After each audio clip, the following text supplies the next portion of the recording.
Bonjour et bienvenue, voici notre tour d'horizon économique, géopolitique et boursier. Nous sommes le mercredi 12 octobre pour comprendre comment tourne la planète finance. C'est sur la bourse au quotidien et nulle part ailleurs.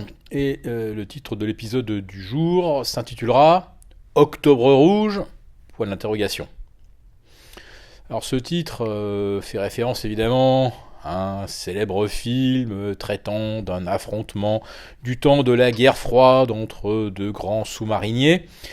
On a vu hier Poutine renoncer à rendre visite à François Hollande, qui voulait réduire en fait cette entrevue à une réunion de travail, ce qui dispensait la République de rendre les honneurs à Vladimir Poutine. Ce n'est que le président du deuxième pays le plus puissant militairement de la planète, donc évidemment on n'allait pas dérouler le tapis rouge. Sauf que le refus de dialoguer avec Vladimir Poutine ou de l'accuser de tous les maux, ça commence peut-être à indisposer certains investisseurs. Parce que à force d'avoir une vision complètement unilatérale du bien et du mal, on sait qui est le méchant, c'est Poutine. Alors oui, bien sûr qu'il est méchant. Mais quand on l'accuse de commettre des atrocités à Alep, n'oublions tout de même pas qu'il bombarde ces mêmes gens qui envoient des kamikazes et des égorgeurs sévir en Europe de l'Ouest.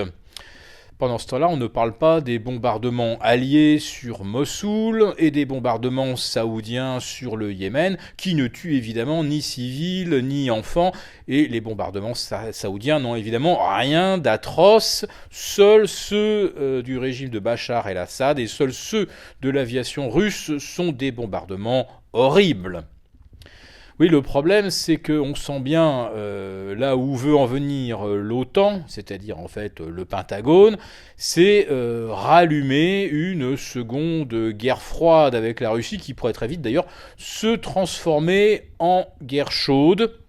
Et l'idée, c'est peut-être d'amener les relations russo-américaines au point de non-retour avant même l'élection du futur président ou de la future présidente américaine, puisqu'il semble maintenant que les marchés jouent l'hypothèse Clinton comme gagnante presque à 100%.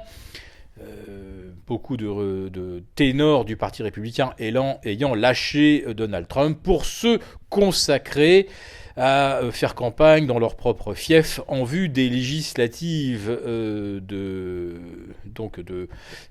novembre et sauver quelque part leur avenir politique puisque celui de Donald Trump semble plier. Alors attention tout de même à Donald Trump qui se réclame comme le candidat anti-système et qui effectivement aujourd'hui plus que jamais est le candidat anti-système puisque son propre système républicain le rejette et ne parle pas bien sûr des électeurs démocrates. Alors le risque de conflit direct avec la Russie, on y croit guère. En revanche, la guerre par procuration aux frontières de l'Europe, ça paraît éventuellement plus vraisemblable. Les choses pourraient s'envenimer en Ukraine, la Turquie, l'Arabie Saoudite, l'Iran pourraient s'affronter de façon beaucoup plus ouverte en Syrie. La Syrie étant toujours soutenue, bien sûr, par la Russie. Enfin, vous voyez que les choses pourraient assez mal tourner. Et c'est peut-être ce qui explique le début de correction qui s'amorce à Wall Street. Alors c'est vrai qu'hier, il y a Illumina qui dévisse de 25%, il y a Alcoa qui perd plus de 11%. Ça commence pas très très bien la saison des trimestriels et pourtant on nous disait que ça serait mieux que le premier et le second. Mais ça fait bien longtemps que le tassement, voire la contraction des bénéfices ne fait plus reculer Wall Street. Sinon, ça ferait déjà 2 ans que le Nasdaq, que le S&P auraient plafonné et auraient commencé à consolider. Ce qu'ils n'ont pas fait puisque le Nasdaq est revenu lundi tester à nouveau son record historique absolu des 5340. Oui, mais voilà, hier, le Nasdaq a chuté sous les 5260, base du corridor qui était borné à la hausse par 5330-40.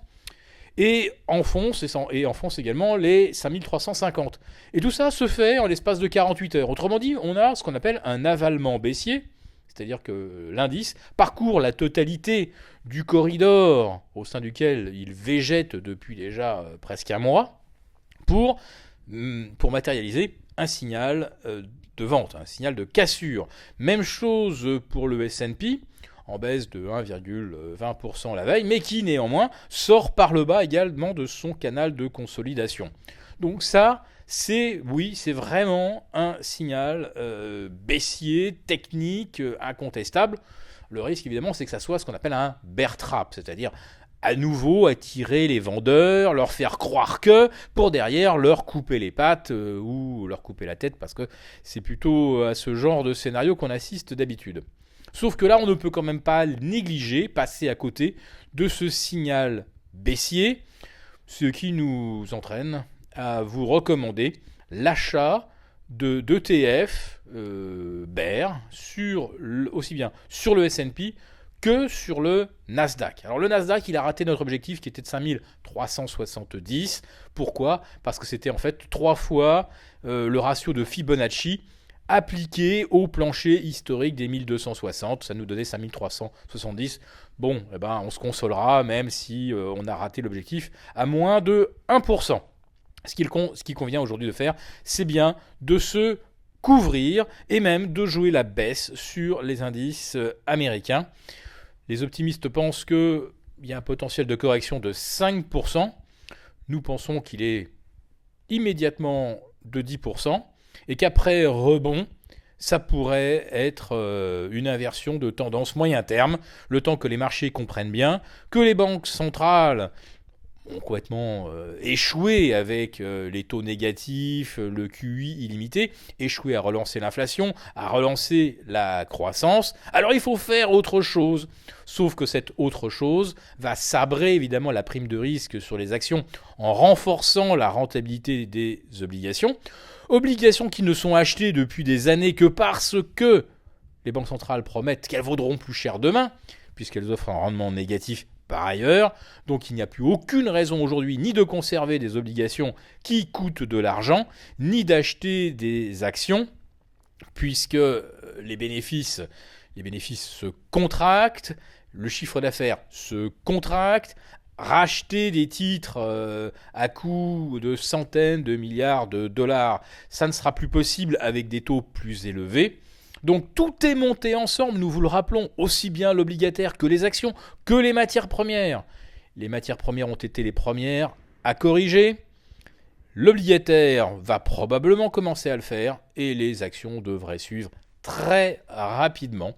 Alors pour bien suivre tous les signaux techniques à la baisse et avoir leur confirmation, évidemment, ne manquez pas de lire attentivement tous les flashs qu'enverra Mathieu Lebrun, notre spécialiste de l'analyse technique de la tendance des marchés au cours des prochaines 48 heures. Ça risque d'être intéressant et d'offrir de belles opportunités de vente.